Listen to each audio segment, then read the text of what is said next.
Gold, trusted gold buyers. మీరు తాకట్టు పెట్టిన బంగారాన్ని విడిపించి ఈ రోజు ఉన్న మార్కెట్ ధరకు కొనబడను.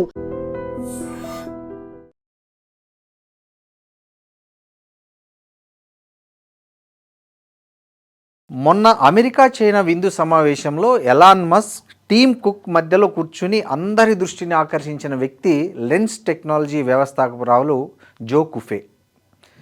గ్రామీణ ప్రాంతంలో ఫ్యాక్టరీలో పనిచేసిన ఒక సాధారణ అమ్మాయి నుంచి ఎలాంటి నేపథ్యం లేకుండా పూర్తిగా తన కష్టంతో ఇవాళ చైనాలోనే అత్యంత ధనిక మహిళగా ఎదిగిన ఆమె కథ నిజంగానే అందరికీ గొప్ప స్ఫూర్తి.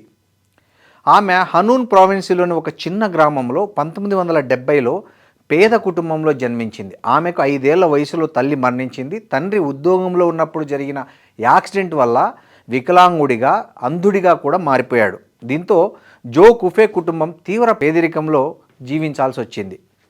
16 ఏళ్ల వయసులోనే ఫీజులు చెల్లించలేక స్కూల్ మానేసి సెంజాన్లోని ఫ్యాక్టరీలో చేరడానికి వెళ్ళింది జో కుఫే. ఆ ఫ్యాక్టరీలో గ్లాసును మెరుగుపరిచే పని చేసేది. అలా పని చేసి రాత్రిళ్ళు కష్టపడి స్వయంగా చదువుకుంటూ అకౌంటింగ్, కంప్యూటర్ ఆపరేషన్స్ వంటి కోర్సుల్లో సర్టిఫికెట్లు కూడా సాధించింది జో కుఫే.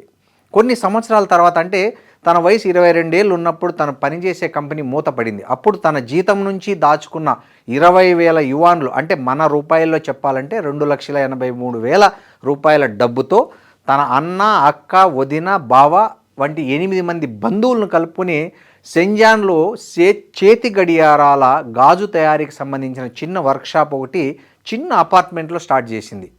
చేతి వాచీలకు సంబంధించిన లెన్స్ తయారీ నుంచి రిపేరీ, అమ్మకాల వరకు అన్నీ తానే చూసుకునేది. 4 ఏళ్ళు అలా కష్టపడి పనిచేసింది. ఇక 2000 సంవత్సరంలో మొబైల్ ఫోన్ పరిశ్రమ వేగంగా అభివృద్ధి చెందడం ప్రారంభమైంది.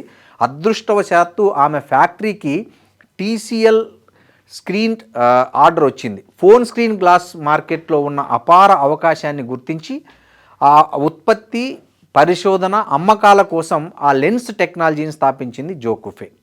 మొదట్లో స్థానిక ఫోన్లు, డూప్లికేట్ ఫోన్లకే గ్లాస్ సరఫరా చేసేవారు. కానీ ఒకరోజు మోటరోలా ఆర్డర్ కోసం ప్రయత్నించింది. విదేశీ కంపెనీల నాణ్యతా ప్రమాణాలు చాలా కఠినంగా ఉంటాయి కాబట్టి, అయినప్పటికీ తన వనరులన్నీ పెట్టుబడిగా పెట్టి ఆ ప్రమాణాలు అందుకొని మోటరోలా V3 ఫోన్కు స్క్రీన్ గ్లాస్ సరఫరా చేసే అవకాశం దక్కించుకుంది.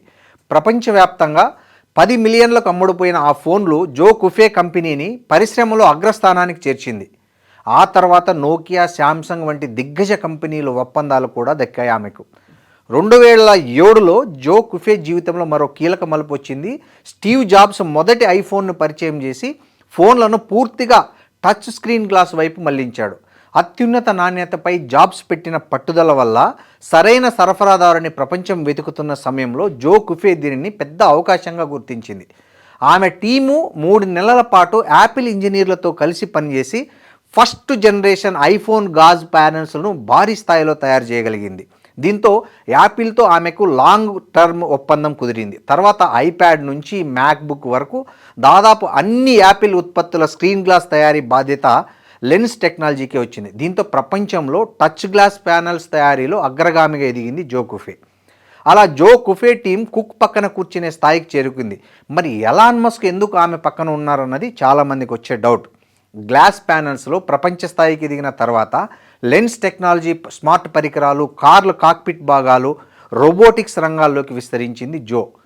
ఆటోమొబైల్ రంగంలో ఇప్పటికే టెస్లా, BMW, మెర్సిడీస్ బెంజ్ వంటి దాదాపు 30 కార్ల కంపెనీలతో విండో గ్లాసెస్, డిస్ప్లేలు తదితర భాగాల సరఫరా ఒప్పందాలు కూడా ఆమెకు ఉన్నాయి. రోబోటిక్స్లో కూడా జాయింట్లు, సెన్సార్ల వంటి భాగాలను తయారు చేస్తోంది జో కంపెనీ. ఇలా ఎలాన్ మస్క్ వ్యాపారాలతో దగ్గర సంబంధాలు కలిగింది కాబట్టే మస్క్ కూడా ఆమెకు అంత ప్రియారిటీ ఇచ్చారు.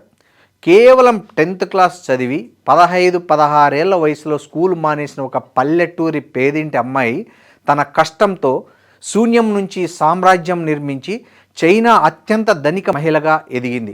40 ఏళ్ల తర్వాత మొన్న జరిగిన అమెరికా చైనా చర్చల్లో ఎలాన్ మస్క్, టిమ్ కుక్ మధ్య కూర్చునే స్థాయికి చేరుకుంది జో కుఫే.